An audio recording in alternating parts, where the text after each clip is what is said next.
There are 4,680 possible movements when you're surrounded by 90 armed soldiers. Military strategists have simulated this scenario thousands of times. The survival rate across all scenarios, 0%. There isn't a single documented record in all of World War II of a lone soldier surviving those odds. No U.S. Army field manual has a protocol for it, because it's not possible. Except on January 29, 1945, on a frozen Belgian farmyard, a 5'5" man proved the strategists wrong when 90 Germans surrounded him, when a machine pistol pressed into his stomach. When every escape route was blocked, Leonard Funk closed his eyes. Not in surrender, not in fear, in acceptance, and when he opened them, 26 Germans were dead. The other half, grabbing rifles from a pile in the snow. For Americans, his men, soldiers he'd left as guards 20 minutes ago, are on their knees, hands behind their heads, faces white with terror. These Germans were prisoners half an hour ago, 80 captured by Company C, during the assault on this village, guarded by 4 men. All they could spare. Now they're free, armed and preparing an ambush against Company C from the rear. A German officer steps forward. Young, maybe 24, shoves an MP-40 submachine gun into Funk's stomach, screams something in German. Loud, veins bulging in his neck. Funk doesn't speak German. Never has. The officer screams again, louder face red. He's ordering, "Surrender!" And counting. The officer screams a third time. The MP-40 presses harder against Funk's gut. The German's finger is on the trigger. Safety off. Half a pound of pressure between Funk and death. Every military principle says surrender. Every field manual says, accept you've lost. Every statistic says, you're already dead. Leonard Funk closes his eyes. But to understand why Funk closed his eyes, instead of raising his hands, you need to go back 43 days. December 17th, 1944. Bognes Crossroads, near Montmartre, Belgium. 113 American soldiers surrendered to an SS armored battle group. Artillerymen forward observers. Radio operators. They're not equipped to fight tanks. The Germans disarm them, put them in a field. Hands up, prisoners of war. Then they open fire. Machine guns. Pistols. Rifles. 84 Americans die in that field, shot down like cattle.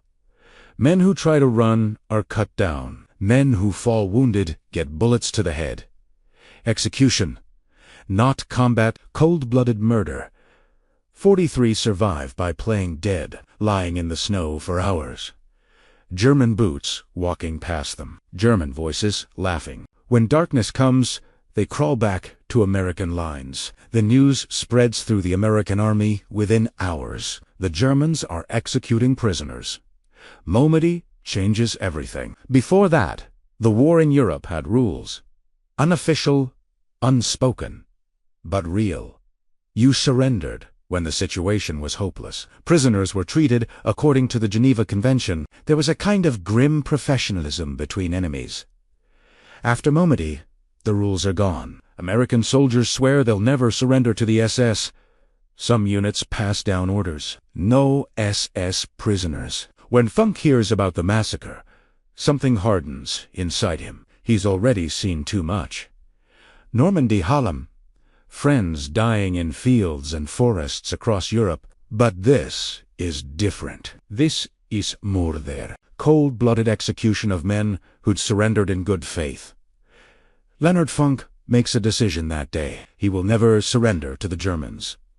No matter what, that decision will matter very soon. Before he was a legend, Leonard Alfrey Funk Jr. was just a kid from a steel town. Born August 27, 1916, Braddock Township, Pennsylvania. 8 miles east of Pittsburgh, 5'5", 140 pounds. Army physical examiners probably thought clerk duty. They were wrong. June 1941. Funk's number comes up in the draft. He volunteers for the paratroopers. In 1941, American airborne forces barely exist. The concept is jumping out of perfectly good aircraft to land behind enemy lines and fight surrounded. It sounds like suicide to most soldiers.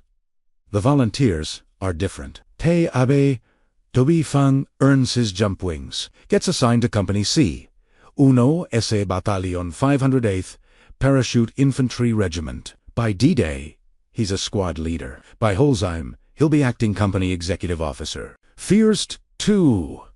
He has to survive. June 6, 1944. 1:30 a.m.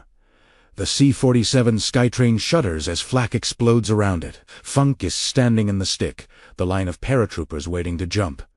60 pounds of equipment strapped to his body. The aircraft is at 400 feet. Too low for a safe jump, but the pilots can't climb. German anti-aircraft fire is everywhere. There are 4,680 possible movements when you're surrounded by 90 armed soldiers. Military strategists have simulated this scenario thousands of times. The survival rate across all scenarios, 0%.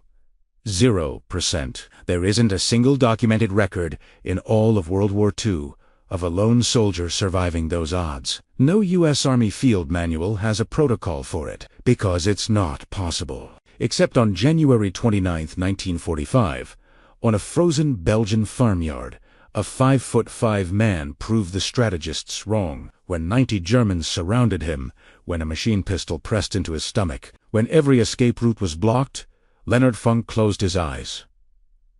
Not in surrender, not in fear, in acceptance, and when he opened them, 26 Germans were dead. He insists on serving as lead scout despite his injured ankle, putting himself in the most dangerous position to protect his men. They link up with Allied forces on June 17th.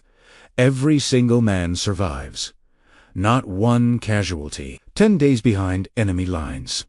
40 miles of German-occupied France, and Leonard Funk brings them all home. The Silver Star, third highest combat decoration, plus a Bronze Star for a meritorious service, plus his first Purple Heart.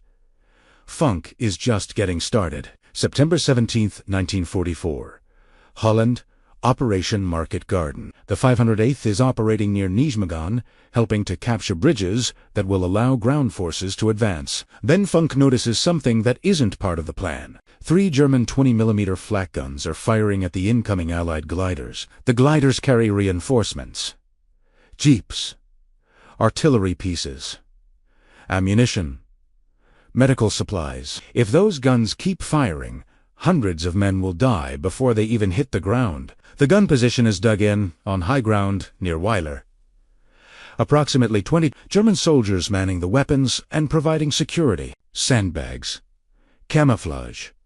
Interlocking fields of fire. Funk has 3 men. Standard military doctrine says you need a 3-to-1 advantage to assault a prepared position. Funk has the opposite. He's outnumbered 7-to-1. He attacks anyway, leading from the front. Funk and his 3-man patrol assault the German position. They kill the security detachment, storm the gun emplacements, neutralize all 3 weapons and their crews. 20 Germans. 3 Americans. The guns go silent. The gliders land safely. The Distinguished Service Cross, second highest decoration for valor, 1 step below the Medal of Honor. Funk now has a Silver Star and a DSC, 2 of the rarest combat decorations in the American military. Most soldiers who earn even 1 are considered heroes for life. Funk still isn't done. December 16, 1944. The Germans launch their last desperate offensive.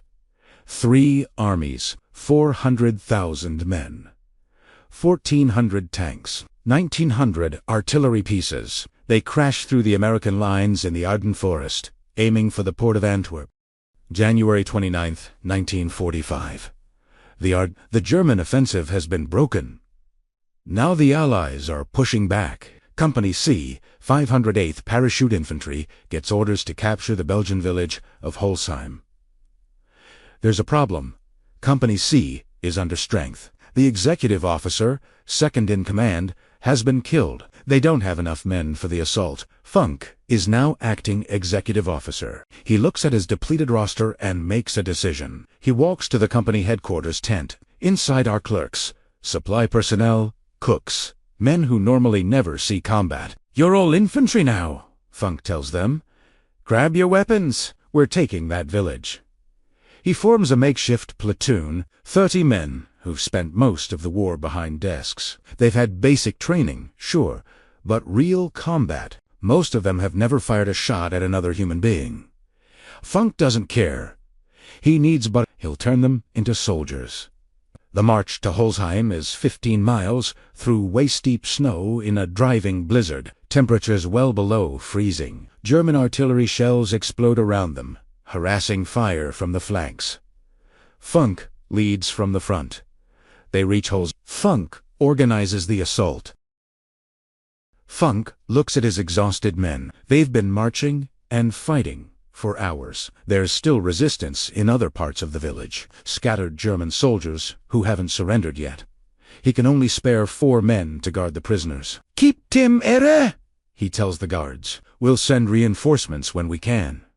Funk heads back into the fight. He has no idea what's about to happen behind him. While Funk is clearing the rest of Holzheim, a German patrol approaches the farmhouse. 10 men, maybe 20, wearing white camouflage capes over their uniforms. In the snow and confusion, they look almost identical to American troops in winter gear. The 4 guards don't realize the danger until it's too late. The Germans overwhelm them, disarm them, force them to their knees. Then they free the prisoners. The German officer in charge, probably a lieutenant or captain, begins giving orders. "Position the machine guns here. Set up the ambush there. Wait for my signal." That's when Leonard Funk walks around the corner. The scene is surreal. His 4 guards are on their knees in the snow. The prisoners, who should be unarmed and contained, are standing everywhere, rifles in their hands, organizing for battle.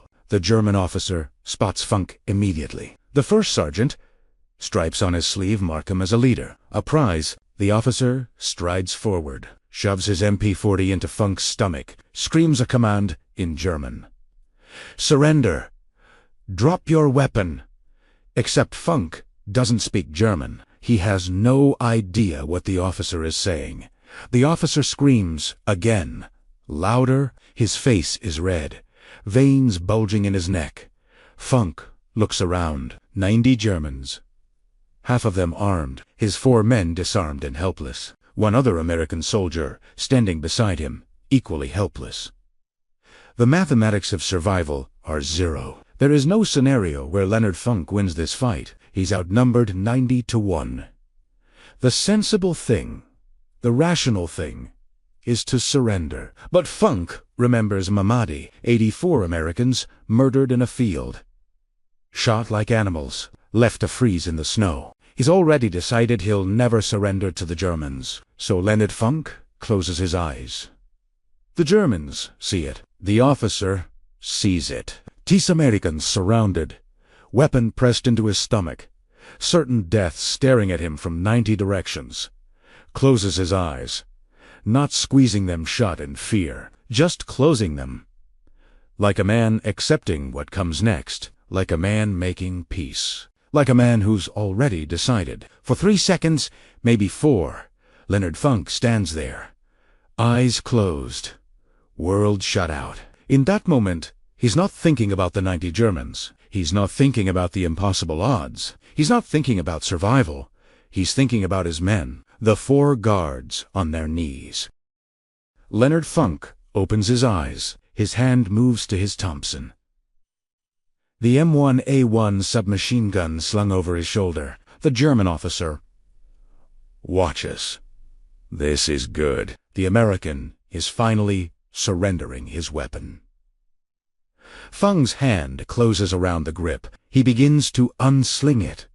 Slowly, carefully.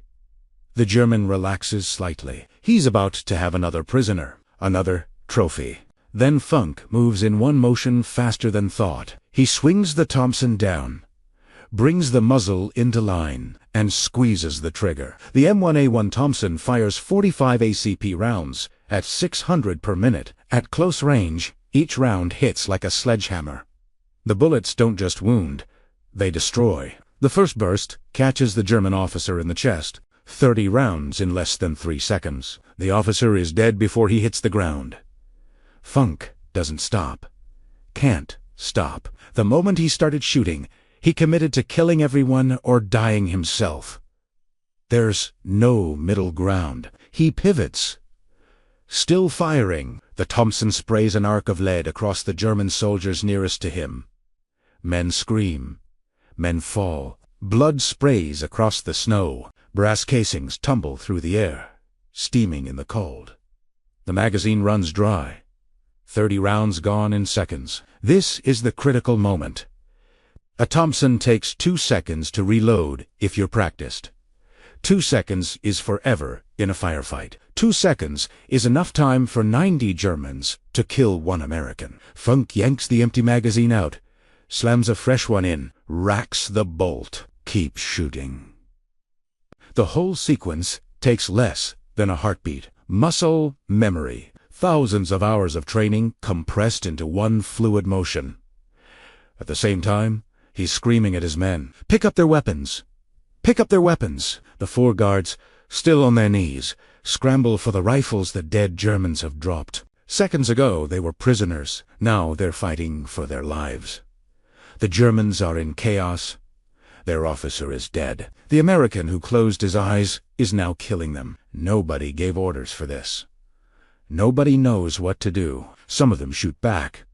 Bullets crack past Funk's head. 1 round kills the soldier standing beside him. Funk keeps firing. Moving. Killing. His guards have weapons now.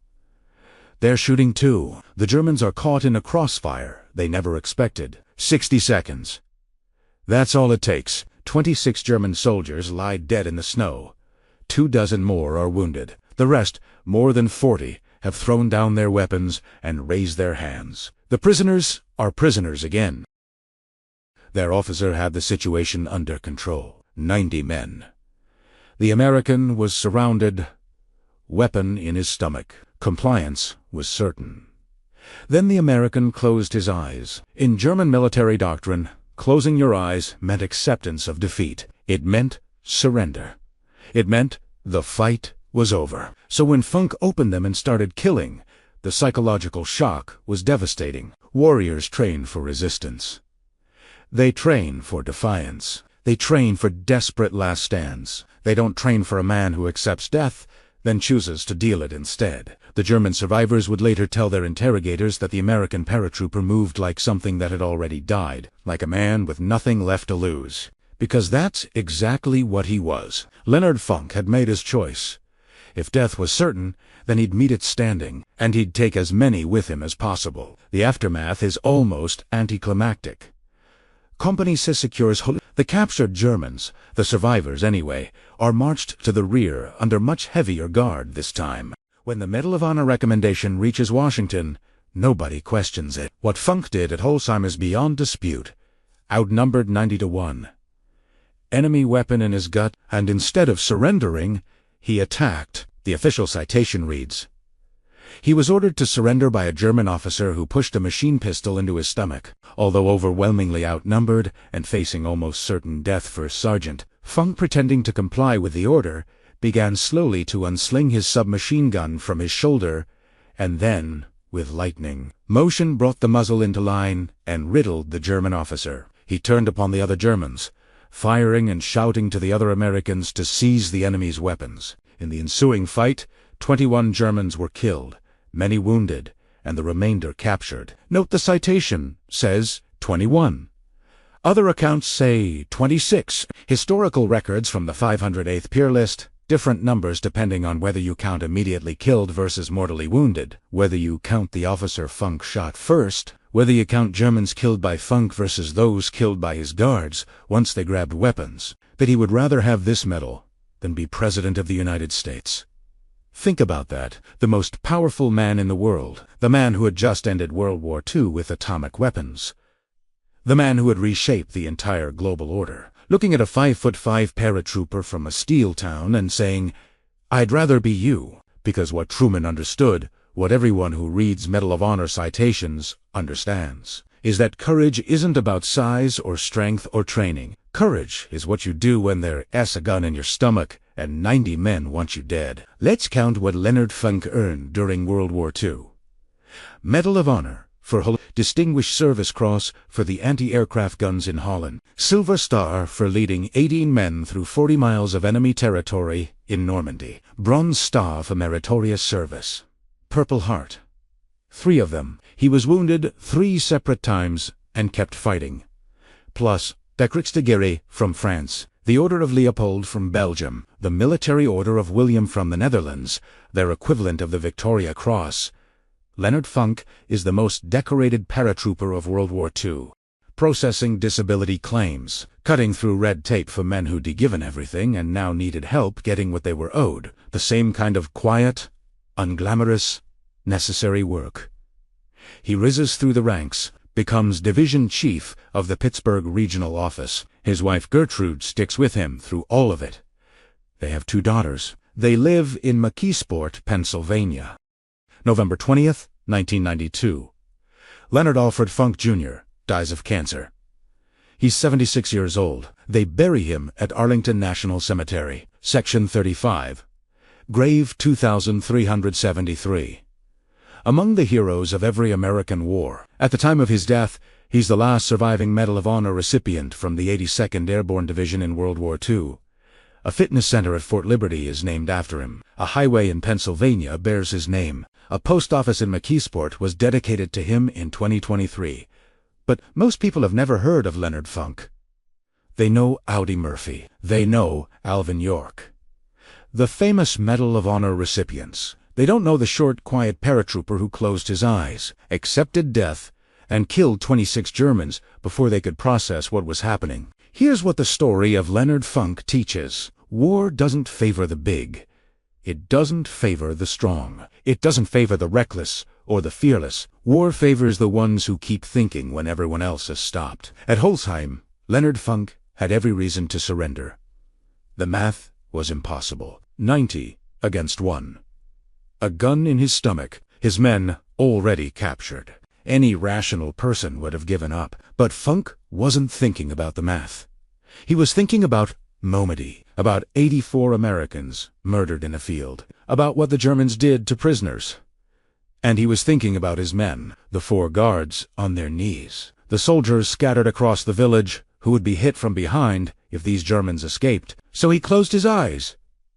Maybe to accept what was coming, maybe to find calm in the storm, maybe to make peace with death so he could deal it without hesitation. And while the German officer was confused, while everyone was off balance, Leonard Funk made his move. 60 seconds later, he was standing in a field of bodies, alive when he should have been dead. When you close your eyes surrounded by 90 enemies, you're making a choice. You're saying that death doesn't scare you as much as surrender does. 26 Germans dead. 1 American paratrooper standing. And a moment that proves what every warrior knows in their bones. The fight isn't over until you decide it's over. And Leonard Funk decided it wasn't over until he was the last man standing. He closed his eyes. A.O. Pinnet, Tim, and 90 Germans learned what American paratroopers are made of.